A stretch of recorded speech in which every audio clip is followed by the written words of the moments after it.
Reels वाली बहू। प्रज्ञा को रील्स बनाने का बड़ा ही क्रेज है और वो दिन भर रील्स बनाती रहती है। खाते पीते घूमते फिरते घर में कॉलेज में रील्स बनाने के कारण प्रज्ञा पूरे कॉलेज में हाईलाइटेड है। जहां उसकी रील्स सभी को पसंद आते हैं, वहीं मनीषा चिंता में डूबी रहती है। एक रोज जब खाते हुए प्रज्ञा रील्स बना रही होती है, तब मनीषा कहती है, एक मिनट भी चैन नहीं है इस लड़की को। ये नहीं कि खाना तो आराम से खा ले, लेकिन नहीं, अरे थोड़ी देर रील्स नहीं बनाओगी तो आसमान नहीं टूट पड़ेगा। अरे मम्मी, इसी को तो कहते हैं डिटर्मिनेशन।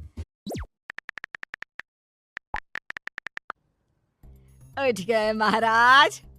रात भर इन्हें नींद नहीं आती, फोन पर न जाने क्या खुसुर पुसुर करता रहता है, और सुबह भी आंख खुली नहीं कि फोन में टक टकी शुरू। अरे सुन भी रहा है या नहीं? माँ, आपको बहू चाहिए या नहीं?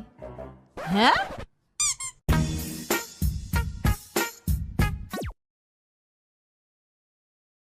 तीन बहनों की लालची भाभी। करिश्मा, रेशमा और मनीषा तीन बहनें हैं। उनका एक भाई भी है, मयंक। मयंक अपनी बहनों को बहुत प्यार करता है, लेकिन मयंक की पत्नी सविता इस मामले में मयंक से बिल्कुल ही अलग है।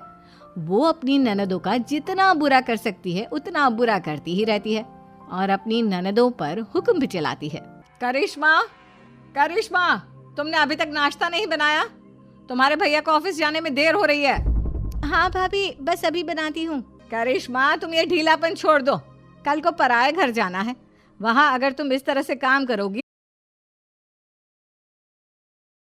5G बहू। सुमित्रा जी का बेटा था अमित और बहू का नाम था अमृता।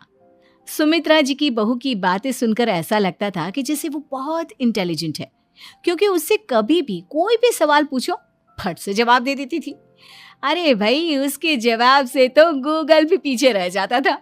और इसलिए कम से कम सुमित्रा जी के घर में तो किसी को भी गूगल की जरूरत ही नहीं पड़ती थी। जब भी घर में कोई बात चलती, कोई कुछ भी कहता, तो अमृता फट से कह देती, ये तो मेरे साथ भी हुआ था, मुझे इसके बारे में सब मालूम है। एक दिन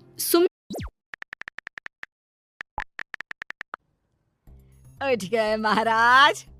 रात भर इन्हें नींद नहीं आती, फोन पर न जाने क्या खुसुर पुसुर करता रहता है, और सुबह भी आंख खुली नहीं कि फोन में टक टकी शुरू। अरे सुन भी रहा है या नहीं? माँ, आपको बहू चाहिए या नहीं? है?